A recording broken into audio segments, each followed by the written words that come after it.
السلام علیکم ورحمۃ اللہ وبرکاتہ. ناظرین، میں ہوں آپ کی ہوسٹ عائشہ رملہ اور میں آپ کو خوش آمدید کہتی ہوں ہمارے پروگرام ہمارا دین آسان دین میں. ناظرین، دنیا میں ہم کس کو عزت کے قابل سمجھتے ہیں، عزت کا حقدار سمجھتے ہیں؟ ہم کن لوگوں سے جھک کر ملتے ہیں؟ کن لوگوں کے سامنے آتے ہی ہماری زبانیں میٹھی ہو جاتی ہیں؟ وہ لوگ وہ ہوتے ہیں جن کے پاس پیسہ ہوتا ہے، وہ لوگ وہ ہوتے ہیں جن کے پاس ڈیزگنیشن ہوتا ہے، وہ لوگ وہ ہوتے ہیں جو کسی پوزیشن پر ہوتے ہیں، وہ لوگ وہ ہوتے ہیں جو کہ اس پوزیشن میں ہوتے ہیں کہ وہ ہمیں شاید کچھ بڑھاوا دے سکیں یا ہماری مدد کر سکیں یا کسی ڈیزگنیشن پہ ہیں. وہ لوگ وہ ہوتے ہیں جو ہمارے باسز ہوتے ہیں. ہم اپنے باسز کے سامنے اپنی ٹونس بالکل چینج کر لیتے ہیں، بالکل میٹھے ہو جاتے ہیں، اور جب ان کے پیچھے جاتے ہیں تو ہم ان کے بارے میں برے طریقے سے بات کرتے ہیں اور اوپنلی کرتے ہیں. ایسا کیوں ہوتا ہے؟ یہ بدلاؤ ہمارے اندر کیوں آتا ہے؟ کئی بار ایسا بھی ہوتا ہے کہ بڑے بڑے پیسے والے لوگ ہوتے ہیں، وہ ہمارے سامنے آتے ہیں، ہمارا ان سے کوئی لینا دینا نہیں ہوتا، ہم ان کو جانتے نہیں ہوتے، لیکن ان کے سامنے آتے ہی آٹومیٹکلی دلوں میں ایک روب آ جاتا ہے. وہ روب کیوں آتا ہے؟ کیونکہ کہیں نہ کہیں ہم یہ سمجھتے ہیں کہ یہ انسان ہم سے سپیریئر ہے. لیکن کیا قرآن یا اسلام یا اللہ سبحانہ و تعالیٰ ان کے نزدیک بھی وہ لوگ سپیریئر ہیں؟ اسلام ہمیں کیا یہی ایگزیکٹلی سیم کرائٹیریا دیتا ہے جو کرائٹیریا ہم نے اپنے لیے بنا لیا ہے، یا ہم لوگوں سے دب جاتے ہیں؟ تو ہم نے اپنی پچھلی ایپیسوڈ کے اندر ڈسکس کیا تھا سورہ فاتحہ کے پہلے حصے کو. آئیے جانتے ہیں کہ سورہ فاتحہ کے اگلے حصے میں ہمیں کیا کرائٹیریا ملتا ہے ان لوگوں کے لیے جو انعام یافتہ ہیں یا جو پریفرڈ ہیں یا وہ لوگ جو کریڈیبل ہیں. تو ہم بات کریں گے اپنے ایکسپرٹ سے اس موضوع کے اوپر، جو ہیں یاسمین راشد صاحبہ، جو کہ نہ صرف ایک موٹیویشنل اسپیکر ہیں، ایک ٹیچر ہیں، بلکہ ایک کاؤنسلر بھی ہیں. جی یاسمین، انعام یافتہ لوگوں کا کرائٹیریا کیا اسلام میں بھی وہی ہے جو ہم نے دنیا میں بنا رکھا ہے؟ بالکل نہیں. اللہ سبحانہ تعالیٰ نے ہمیں بہت کلیئر پکچر دی ہے کہ انعام یافتہ لوگ کون ہیں، کیونکہ اللہ سبحانہ تعالیٰ چاہتے ہیں کہ ہم ان لوگوں کا راستہ اپنائیں. کیونکہ جب ہم نے اللہ سے دعا کی کہ اہدنا الصراط المستقیم، ہمیں سیدھا راستہ دکھا، تو اللہ سبحانہ تعالیٰ نے ہمیں کیا اور ہم نے کیا کہا؟ صراط الذین انعمت علیہم، جن لوگوں پہ آپ نے انعام کیا. تو اب ہمیں قرآن میں ہی دوسری آیت سے پتہ چلتا ہے کہ انعام یافتہ لوگ وہ ہیں جو انبیاء ہیں، صدیقین ہیں، شہداء ہیں، صالحین ہیں. یعنی کہ یہ ڈیفینیشن اللہ ہی نے ہمیں بتائی. تو اب ہم دیکھتے ہیں کہ انعام یافتہ لوگوں کا کرائٹیریا اللہ سبحانہ تعالیٰ کے سامنے کیا ہے. ظاہر ہے انعام یافتہ لوگ وہ ہیں جن پہ اللہ نے اپنی خاص انعام، رحمتیں، برکتیں فرمائیں. اب سب سے پہلے جو ہے وہ انبیاء کے ہوتا ہے کہ جو انبیاء ہیں وہ سب سے زیادہ نیک لوگ ہوتے ہیں. اور ہم یہ بھی دیکھتے ہیں کہ انبیاء جو ہے ان کا سلسلہ ختم ہو چکا ہے، اور ہم لوگ جو کہ بڑے کمزور لوگ ہیں تو ہمیں ایسے لوگوں کی اگزامپلس چاہیے ہوتی ہیں. اگرچہ کہ ہم اب تمام انبیاء کے قصے پڑھتے ہیں، قرآن میں بھی سیرت طیبہ بھی پڑھتے ہیں، لیکن اس کے باوجود ہمیں کچھ لائیو ایگزامپلس چاہیے ہوتی ہیں جن کی وجہ سے ہم موٹیویٹ ہو سکیں، ان کو اپنا مینٹور بنا سکیں. اور اس میں اگر ہم دیکھتے ہیں کہ انبیاء کے بعد جو سب سے پہلا نام اللہ سبحانہ تعالیٰ نے کہا ہے وہ ہے صدیقین. اور صدیقین کون ہوتے ہیں؟ جو سچ بولتے ہیں. جو سچ بولتے ہیں. اب آپ دیکھیں کہ جو بھی سچ بولے گا اس کا رتبہ اللہ سبحانہ تعالیٰ کے سامنے بڑھ جائے گا. اور یہ ایک ایسی حقیقت ہے کہ جو سچ ہے وہ انسان کو عزت دیتا ہے. آپ کسی بھی معاشرے میں چلے جائیں، جو لوگ سچ بولتے ہیں ہم ان کی عزت کرتے ہیں. اور آپ دیکھیں کہ ہمارے نبی پیارے محمد صلی اللہ علیہ وسلم بھی جو تھے نبوت سے پہلے پورے معاشرے میں کس نام سے مشہور تھے؟ صادق اور امین کے نام سے. صادق اور امین کے نام سے. تو یعنی کہ وہ سچ بولتے تھے اور اس کے ساتھ ساتھ وہ ٹرسٹ وردی تھے. بہت سارے لوگ ان کے پاس اپنی امانتیں چھوڑ کے جاتے تھے کیونکہ وہ ایک بہت ذمہ دار شخص تھے. تو اگر آج بھی ہم دیکھتے ہیں کہ کہیں پہ بھی ہم جاتے ہیں، کوئی دوائی خریدنی ہوتی ہے تو ہم ایسی جگہ کی لیتے ہیں کہ جو لوگ ذمہ داری سے دوائی بنائیں، جو لوگ سچ بولتے ہوں، جو انہوں نے پیکج پہ لکھا ہے وہی اس کے اندر انگریڈینٹ ہو. کریڈیبل ہونا چاہیے. تو کریڈیبلٹی کا جو معیار ہے پوری دنیا میں وہ سچائی ہی ہے. مطلب وہ سچائی ہی ہے، اس کے علاوہ اور کوئی کرائٹیریا نہیں ہے. تو جو سچ بولتا ہے اس کو پورے معاشرے میں ایک عزت کا مقام ملتا ہے. اور چونکہ سچ بولنے والا کھرا ہوتا ہے، وہ سچائی کی بات کرتا ہے، تو وہ پھر ناحق کو قبول نہیں کرتا. یاسمین، لیکن اگر ہم سچ بولیں گے تو ہم اس دنیا میں سروائیو کیسے کریں گے؟ بس یہی ہمارے اوپر سب سے بڑی جو ہم انسان کی کمزوری ہے کہ وہ سچ سننا ہی نہیں چاہتا یا سچ کو قبول نہیں کرتا. سب سے پہلے انسان کو کس کے ساتھ سچا ہونے کی ضرورت ہے؟ اپنے ساتھ. اپنے ساتھ. بالکل صحیح بات ہے، کیونکہ اگر آپ کو خود ہی نہیں پتہ کہ آپ کی کیا اسٹرینتھس ہیں، آپ کی کیا ویکنیسز ہیں، آپ کے اندر کبھی بھی امپروومنٹ نہیں آئے گی.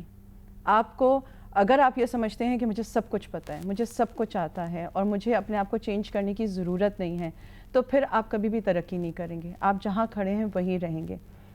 اللہ سبحانہ تعالیٰ چاہتے ہیں کہ ہم ہر دن جو ہیں امپروو کریں، اپنی لائف کو بہتر سے بہتر کریں. آپ کا ہر دن جو ہے وہ کل والے دن سے بہتر ہونا چاہیے. تو اگر ہم جب تک سیکھیں گے نہیں، ہم آگے نہیں بڑھیں گے. اور سیکھنے کے لیے ہمارے پاس کوئی نہ کوئی ایک لائیو ایگزامپل ہمیں چاہیے، کیونکہ کئی دفعہ کتابوں کے جو یعنی کہ ایک نصیحتیں ہوتی ہیں وہ ہمیں قبول نہیں ہوتی. اگر آپ کے گھر میں سچائی ہے یا آپ کے والد سچ بولتے ہیں تو کیا آپ کی زندگی میں فرق پڑے گا؟ بالکل پڑے گا. تو یہ جو سچائی ہے نا، یہ پریکٹس کرنے سے ہوتی ہے. اس کو یعنی کہ اگر ہم کہتے ہیں کہ ہمارے گھر کا دینی ماحول ہے تو کیا اس کا مطلب ہے کہ ہم صرف نماز روزے کے پابند ہیں؟ نہیں. کیا اس کا یہ مطلب نہیں ہے کہ ہم سچے ہیں، ہم لوگوں کے ساتھ سچائی کے ساتھ معاملہ کرتے ہیں، ہم صادق ہیں، ہم امین ہیں؟ تو یہ جو چیزیں ہیں، یہ کوالٹی جو ہیں یہ پیدا کرنی پڑتی ہیں. تو ناظرین، ہمیں یہ سمجھ میں آیا کہ ہمارے سامنے فالو کرنے کے لیے ایگزامپلس تو بہت ساری ہیں، لیکن اب یہ چوائس ہماری ہے کہ کیا ہم خود بھی ان ایگزامپلس کو فالو کر کے ایک مثال بنتے ہیں دنیا کے لیے اور اپنے لیے صدقہ جاریہ چھوڑ کے جاتے ہیں یا نہیں. ہمارے ساتھ رہیے گا، ہم واپس آئیں گے ایک بریک کے بعد. So let's take a break. Welcome back ناظرین، میں آپ کو خوش آمدید کہتی ہوں دوبارہ سے اپنے پروگرام ہمارا دین آسان دین میں. تو بریک پہ جانے سے پہلے ہم یہ بات کر رہے تھے کہ وہ لوگ کون ہیں جن پہ اللہ نے انعام کیا. ہم نے ان کا تذکرہ کیا، ان کا ذکر کیا، ان کا کرائٹیریا سمجھا. لیکن اگر کچھ لوگ انعام یافتہ ہوئے، یعنی کہ پاس ہوئے، یعنی کہ انہوں نے اپنا ایگزام کلیئر کر لیا، تو ڈیفینیٹلی کچھ ایسے لوگ بھی ہیں جو وہ ایگزام پاس نہیں کر پائے، جن پہ اللہ کا عذاب نازل ہوا. وہ لوگ کون ہیں؟ کہیں خدا نہ خواستہ ہم تو اس گروپ میں فالو نہیں کرتے؟ اس بارے میں ہم بات کریں گے اپنی ایکسپرٹ یاسمین سے. تو جی یاسمین، کیا ایسے لوگ بھی ہیں جن کے اوپر اللہ کا عذاب نازل ہوگا؟ عذاب نازل ہوگا بھی اور ہو بھی چکا ہے. یعنی کہ اگر ہم دیکھتے ہیں تو مغضوب وہ لوگ ہیں جن کے اوپر اللہ سبحانہ تعالیٰ غضبناک ہوئے، ان پر غصے ہوئے. تو اب ہمیں یہ دیکھنا چاہیے کہ کیا وجہ ہے کہ اللہ سبحانہ تعالیٰ غصے ہوتے ہیں. کیونکہ جب اگر انسان بالکل لا علم ہے، اس کو کچھ بھی نہیں پتہ، تو اللہ سبحانہ تعالیٰ جو ہے اس کو مہلت دیتا ہے کہ وہ کچھ حاصل کرے، علم حاصل کرے اور اپنے آپ کو سیدھے راستے پہ چلائیں. لیکن کچھ لوگ ایسے ہوتے ہیں جنہیں سب کچھ پتہ ہوتا ہے. انہیں پتہ ہوتا ہے، یعنی کہ کیونکہ ہم بات کریں نا صراط کی، تو جب صراط ہے اس کے اندر آپ کو ایک راستہ نظر آتا ہے، ایک سامنے ایک بڑی شاہراہ نظر آتی ہے. اس کی ایک چھوٹی سی مثال میں آپ کو یہ دیتی ہوں کہ ہم لوگ سب روڈ پہ گاڑیاں چلاتے ہیں، ٹھیک ہے؟ اب جب روڈ پہ گاڑی چلاتے ہیں تو ہم اکیلے نہیں ہوتے، بہت سارے لوگ گاڑیاں چلاتے ہیں. اب ایک دم سے ریڈ سگنل ہو جاتا ہے تو کیا ہوتا ہے کہ سب لوگ اپنی گاڑیوں کو بریک لگا لیتے ہیں. لیکن کچھ لوگ ایسے ہوتے ہیں جو ریڈ سگنل توڑ کر نکل جاتے ہیں. اب ان کو کیا پتہ نہیں تھا کہ ریڈ سگنل پر گاڑی روکنی چاہیے؟ پتہ تھا، لیکن انہوں نے کیا چوز کیا؟ وہاں سے نکل جانا. اور انہوں نے اس کا کیا ایکسکیوز دیا ہوگا؟ مجھے جلدی جانا تھا. But that does not mean کہ آپ کو اگر جلدی جانا ہے تو آپ قانون کو توڑیں. اور جب وہ ریڈ سگنل توڑتے ہیں تو اس سے پھر کیا نقصان ہوتا ہے؟ کانسیکوینسز ہوتے ہیں. اسپیڈ ٹکٹ مل سکتی ہے آپ کو پکڑ سکتے ہیں، آپ کو چالان ہو سکتا ہے. کئی قسم کے ہو سکتے ہیں. دیکھیں، یا تو یہ ہو سکتا ہے کہ آپ چلے گئے اور کوئی حادثہ نہیں ہوا اور آپ کو ایک اسپیڈنگ ٹکٹ مل گیا. لیکن یہ بھی ہو سکتا ہے کہ آپ دوسری گاڑی سے ٹکرا جائیں. اگر جان جا سکتی ہے. پہلے تو اگر آپ نے ٹکرا گئے تو اس کی بھی گاڑی کا نقصان کیا اور اپنی گاڑی کا بھی نقصان کیا. اگر خالی گاڑی کا نقصان ہوگا تو پولیس جو ہے آپ کو پکڑ کے لے جائے گی اور آپ کو دوسرے کی گاڑی بھی صحیح کروانی پڑے گی. لیکن اگر دوسرے کی جان چلی گئی پھر کیا ہوگا؟ آپ کی زندگی خراب ہو جائے گی. آپ کو تھانے جانا پڑے گا. آپ مجرم بن جائیں گے. آپ اس وقت جو ہے آپ کو وہ کہاں بند کریں گے؟ جیل میں بند کر دیں گے. لاک اپ میں بند کر دیں گے. پھر آپ کا فیصلہ ہوگا اور ہو سکتا ہے کہ آپ کو سزا ہو جائے، آپ کو جیل جانا پڑ جائے.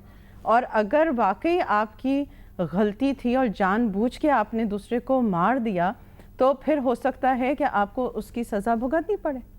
اور ایک اور ایکسٹریم بھی ہو سکتی ہے کہ وہ سگنل توڑنے کی وجہ سے وہ شخص خود بھی مر جائے. ایسا بھی تو ہو سکتا ہے نا. بالکل. یعنی کہ 1 یا 2 منٹ کا صبر جو ہے وہ کر لیتے تو سب معاشرے میں کیا ہوتا؟ امن رہتا, سلامتی رہتی. لیکن وہ 1 یا 2 منٹ کا صبر نہیں کر سکے اور انہوں نے اس قاعدے کو توڑا اور اس کی وجہ سے ایک معاشرے میں کیا پھیل گیا؟ بدامنی پھیل گئی, فساد ہو گیا اور بہت سارے لوگوں کا نقصان ہو گیا. پھر اگر اس کے بعد کوئی پولیس آتی ہے, کوئی جیل ہوتی ہے, کوئی سزا ہوتی ہے اور پھر وہ کہے کہ مجھے پتہ نہیں تھا, تو وہ کہہ سکتا ہے کہ مجھے پتہ نہیں تھا؟ کیسے کہہ سکتا ہے؟ لا ہے, یہ لا ہے. جب اس نے گاڑی چلانی سیکھی تو اس کے ساتھ اس نے قاعدے اور قانون کو سمجھا, اس کے بعد اس کو لائسنس ملا.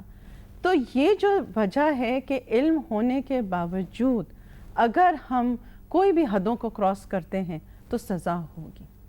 یعنی کہ جیسا آپ کا کاز ہوگی ویسے ہی افیکٹ ہوگا. اگر آپ نے کوئی جرم کیا ہے تو اس کی سزا لازمی ملے گی. یہ دنیا کا قانون ہے نا, ہے کہ نہیں؟ آپ بال کو جتنی زور سے دیوار پر پھینکتے ہیں اتنی ہی زور سے وہ آپ کی طرف واپس آتی ہے. تو میں یہ بھی تو کہہ سکتی ہوں کہ میں گاڑی چلانا سیکھوں گی ہی نہیں, اگر مجھ سے غلطی ہو تو میں پکڑی جاؤں تو میں ایکسکیوز دے سکوں گی. ہاں, تو آپ پھر نہ نکلیں گھر سے. آپ کو اگر گاڑی نہیں چلانی تو آپ گھر پہ بیٹھیں, لیکن آپ کو گھر سے بہرحال آپ گھر سے تو نکلیں گی. اگر آپ گھر سے نکلیں گی بھی تو آپ کے پاس کیا چوائس ہے؟ یا آپ پیدل چلیں یا پھر آپ کسی کے ساتھ سوار ہوں گی. اگر آپ پیدل چلیں گی تو آپ پھر روڈ کے اوپر نہیں جا سکیں گی. آپ کہاں چلیں گی؟ فٹ پاتھ پہ. فٹ پاتھ پہ. پھر آپ ساری زندگی فٹ پاتھ پہ ہی رہیں گی. اور پھر آپ نہیں کہہ سکتی کہ میں اپنی منزل پر کیوں نہیں پہنچ رہی, کیونکہ بہرحال جو شخص پیدل چلے گا اس کے کیا کیا یعنی کہ کانسیکوینسز ہیں, وہ تھک جائے گا اور کیا ہوگا؟ وہ تھک سکتا ہے, وہ بیٹھ سکتا ہے, ہو سکتا ہے اپنی منزل پر وقت پر نہ پہنچے, ہو سکتا ہے وہ کبھی پہنچے ہی نہیں, وہ موٹیویٹ ہی نہیں ہوگا. اس کے بعد وہ کیا ہوگا کہ چونکہ وہ تھکا ہوا ہوگا تو وہ اس میں وقت بھی زیادہ لگے گا. اور وہ کیا ہوگا کہ چلتے چلتے اس کو راستے میں اگر کوئی ادھر ادھر کوئی اٹریکشن نظر آ گئی, کوئی کچھ نظر آ گیا, وہ اسی کو دیکھنے میں لگ جائے گا. اس کی سپیڈ بہت لمیٹڈ ہوگی. تو یہ چیز سمجھنے کی بہت ضروری ہے کہ ہم زندگی میں کن لوگوں کے ساتھ ہیں. اگر تو ہمیں ترقی کرنی ہے, ہمیں آگے بڑھنا ہے, ہم سمجھتے ہیں کہ ہم اس قابل ہیں کہ اللہ سبحانہ تعالیٰ ہمیں جنت تک پہنچائے, تو ہمیں اس کے مطابق محنت کرنی پڑے گی. یاسمین جی, ایک انتہائی اہم موضوع ہے. میں چاہوں گی کہ ناظرین ہم ایک بریک کی جانب جائیں اور واپس آ کے اس موضوع کو دوبارہ یہیں سے کنٹینیو کریں. تو ہمارے ساتھ رہیے گا. Let's take a break. Welcome back ناظرین. آپ کی ہوسٹ عائشہ رملہ آپ کو دوبارہ سے خوش آمدید کہتی ہے ہمارے پروگرام ہمارا دین آسان دین میں. ناظرین, بریک پہ جانے سے پہلے ہم یہ ڈسکس کر رہے تھے کہ سورہ فاتحہ کے اندر کچھ گروپ آف پیپل کا نام لیا گیا ہے. ان گروپ آف پیپل کی خصوصیات کیا ہیں, وہ کس کس کیٹیگری میں ہیں اور وہ اس کیٹیگریز میں کیوں گئے, اس کا جاننا ہمارے لیے اس لیے ضروری ہے تاکہ ہم جان سکیں کہ ہم کن لوگوں میں فال کرتے ہیں, ہم کس کیٹیگری میں فال کرتے ہیں. تو جانے سے پہلے ہم ڈسکس کر رہے تھے اس کی آخری گروپ آف پیپل کو, آخری کیٹیگری کو, جو کہ ضالین ہے. جی یاسمین, تو آپ ضالین کو ایکسپلین کریں تھی ہمارے لیے. دیکھیے, سورہ فاتحہ جو ہے نا وہ ختم ہی اس ورڈ پہ ہوتی ہے, ضالین پہ.